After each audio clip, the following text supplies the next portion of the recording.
মনি kitchen tips থেকে সবাইকে স্বাগতম। আবারও একটা নতুন রেসিপি নিয়ে চলে আসলাম।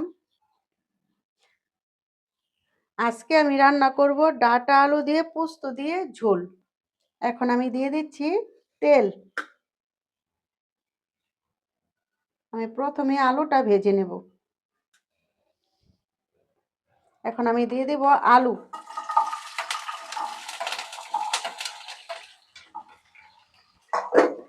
এখানে দিয়ে দেব লবণ।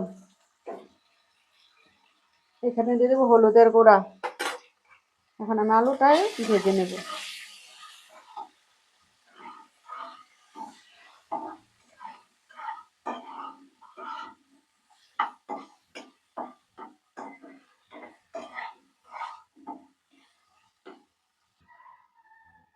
আমার আলুটা কিছুটা ভাজা হয়ে গেছে। এখন আমি দিয়ে দিব ডাঁটা সিদ্ধ করে রেখেছি, সেই ডাঁটাটা এখন আমি একসাথে আবার ভেজে নেব, ডাঁটা আর আলু।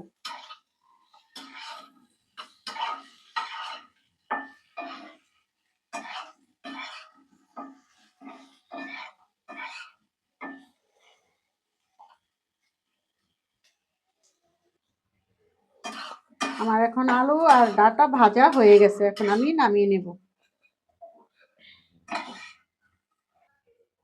এখন আমি আবার দিয়ে দিচ্ছি তেল।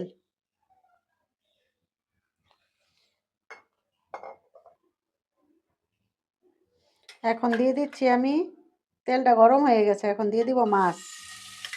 চিংড়ি মাছটি ভেজে নেব।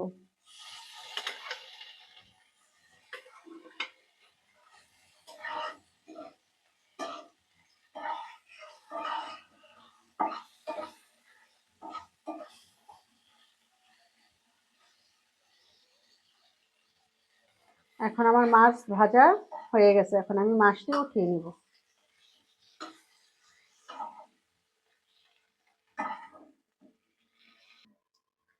এখন আমি দিয়ে দিচ্ছি কিছুটা তেল।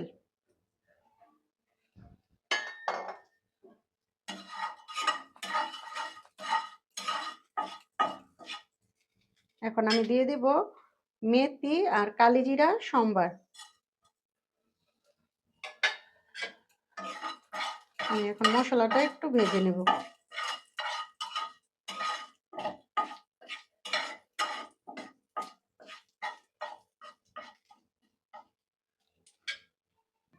আমি এখন দিয়ে দিব জিরা বাটা, পোস্ত বাটা, শুকনো মরিচের গুঁড়া, লবণ, হলুদের গুঁড়া, ধনিয়ার গুঁড়া। এখন আমি একসাথে সব মশলা দিয়ে দিব।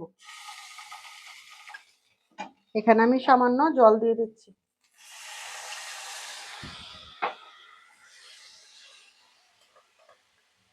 এখন মশলাটা আমি কষিয়ে নেব।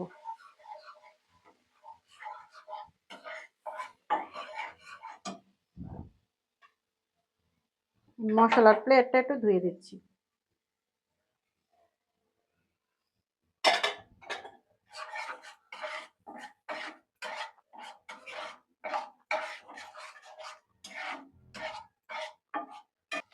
এখন আমার মশলাটা কষানো হয়ে গেছে। এখন আমি দিয়ে দিব সামান্য জল।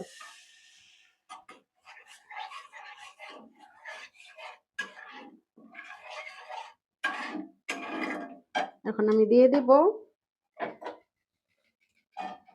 ডাঁটা আর আলু, মাছ একসাথে দিয়ে দিব। দিয়ে আমি আরেকটু ঝোল দিয়ে দিব।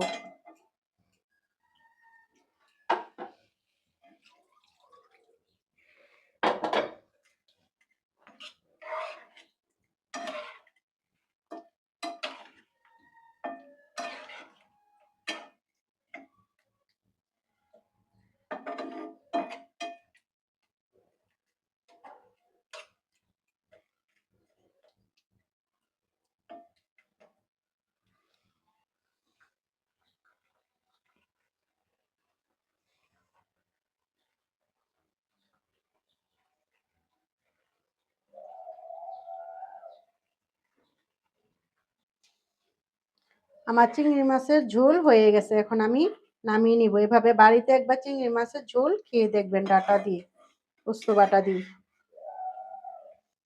আমাদের ভিডিও যদি ভালো লাগে আমাদের চ্যানেলটি সাবস্ক্রাইব করে দিবেন, পাশে থাকবেন। ধন্যবাদ।